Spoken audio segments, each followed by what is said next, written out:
All right, over the next 2 weeks, we're going to be watching videos that involve the study of immunology. So tonight I'm going to give you a little bit of intro and discuss non-specific immunology in the next few videos.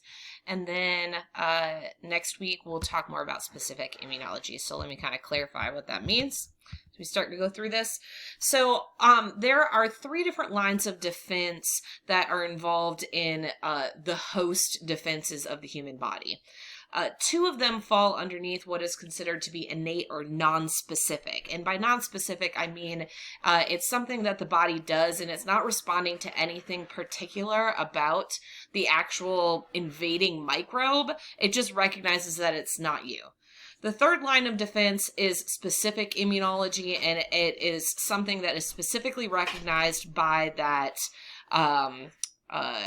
immune cell or by the body as being something different about that microbe. So again, that part of that 3rd line of defense stuff will all be discussed in the next week's set of lectures. So tonight I'm going to go over the 1st and the 2nd line of defense. The 1st line of defense are physical, chemical, and genetic barriers that someone has to getting an infection. 1st line of defense isn't really considered part of the study of immunology, but it's sort of important to talk about as we introduce ourselves into immunology. The field of immunology and the immune system, the function of the immune system, really is tied to this 2nd and 3rd line of defense. And again, we'll get into the 2nd line of defense tonight. So let's just look at the first part, this 1st line of defense. So we have physical, chemical, and genetic barriers. So physical barriers are found at the portals of entry. So in the infectious disease lecture, we talked all about how pathogens have to have a specific portal of entry.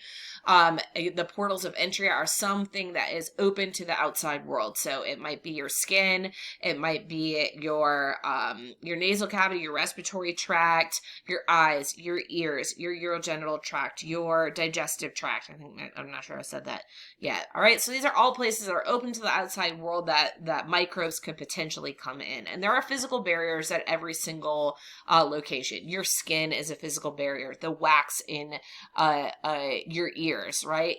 Even in your respiratory tract, there are finger-like projections, hair-like projections that are there to try and trap things as you breathe in air. If you take an anatomy and physiology, you probably remember looking at, tracheal endothelial slides, where you looked at microvilli or cilia, right? Those little finger-like projections that are going to trap dust, but also bacteria and viruses and things that we're breathing in to our lungs that we can then, cough out before it gets in deeper into our respiratory tract. Right, so these are all physical barriers that we have. There's also non-specific chemical defenses. So your tears have enzymes in them. The pH of your skin, the stomach acid that you have, your digestive juices and bile in your intestine. These are all, chemical things, sweat even, right? These are all chemical, non-specific chemical defenses sort of at these portals of entry or in these areas that are open to the outside world that help the body to eliminate a majority of invading microbes. And then the 3rd thing is your genetic susceptibility. So some people have genetic differences or mutations that allow them to be immune to certain diseases. This is particularly true of viruses because remember that viruses are going to have to adhere to the outside or adhere to the outside of a cell so that then they can be brought into that cell, right? So they have to have a very specific sort of shape or something about them has to be able to attach to the host cell. So people can have genetic mutations that make their host cells not susceptible to being adhesed by the virus. The example that I typically bring up is that some people have a genetic mutation in their T cell receptor, which we'll talk a lot about next week. And the T cell receptor, that genetic mutation in the T cell receptor makes them immune to HIV. Okay, so let's get really into the field of immunology, and I'm going to talk about the 2nd and the 3rd line of defense, right? So this is the study of immunology, is those 2 lines of defense. And overarching, what the immune system does is it surveils the body, all over the body. It tries to recognize anything foreign that has come in, and then destroy it. right? So the surveillance happens in a lot of different ways. There's lots of different systems that are involved. Your circulatory system is involved. Your lymphatic system is involved. Something called the reticuloendothelial system is involved. All of the extracellular space in between your tissues. So there's specialized immune components all over the body. It's not as easy to study as other systems because it's really everywhere within your body, right? And when you looked at different tissue slides in anatomy and physiology, you actually saw a lot of immune slides. So when you look at lung tissue, you see like alveolar macrophages. These are specialized immune cells that are just in the lungs, right?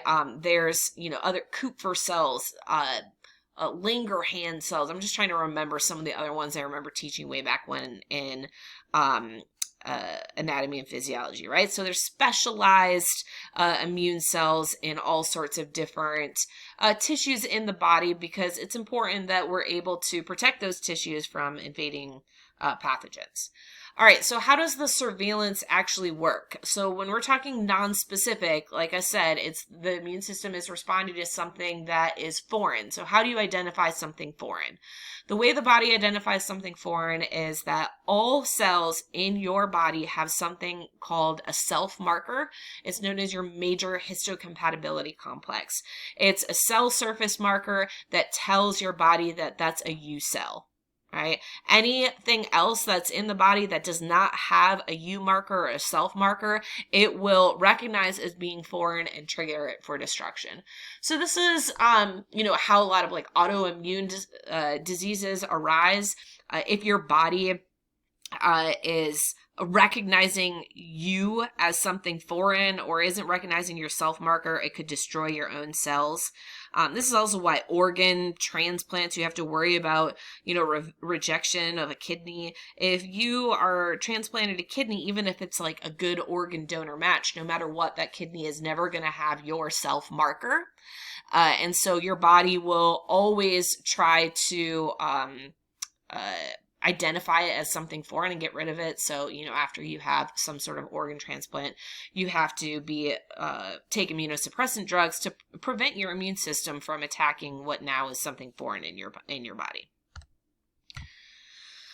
All right, so the compartments that are involved, we have the circulatory system. So through the circulatory system, there's a lot of white blood cells that are involved in fighting infection, that they're just sort of traveling around your body waiting to be called out to the site of an infection. It's a way for them to just move around the body as they're rolling through or passing through your blood vessels until they are recruited out of the blood vessels to a tissue site where there's some foreign something. We'll talk about that later. There's also lymphatic vessels that are all over your body, and that creates a channel and a network between different lymphatic tissue in your body and, sites where there might be an infection. And then there's the space in between there. So you have your tissues, and around the tissues, there is your extracellular fluid, right? And there's something called the reticuloendothelial system. It's just the space in between your tissue that creates this network of connection between your lymphatic vessels, your blood vessels, and the site of where an infection might arise adjacent to your cells. So what the function of that reticuloendothelial system is just a passageway between tissues, between organs, between blood vessels, between lymphatic vessels. All right, I usually show video in class. You can go ahead and look at this YouTube link, or you can go to just Google or search in YouTube Life of a Cell video, and it's a super cool video that shows a process called hematopoiesis, which is not hematopoiesis, diapetesis, which is the movement of blood vessels out of the circulatory system into the site of infection. So kind of a cool video. If you go take a look at it, there's different versions of it, different links, and it has subtitles kind of explaining what's going on. So it provides a little bit of context if you want to go take a look at that. All right, in the next video, I'll start going into more specific cell types that are involved in the immune response, and kind of give you an idea of how the formation of those cells occurs, and what all of their jobs are in the immune system.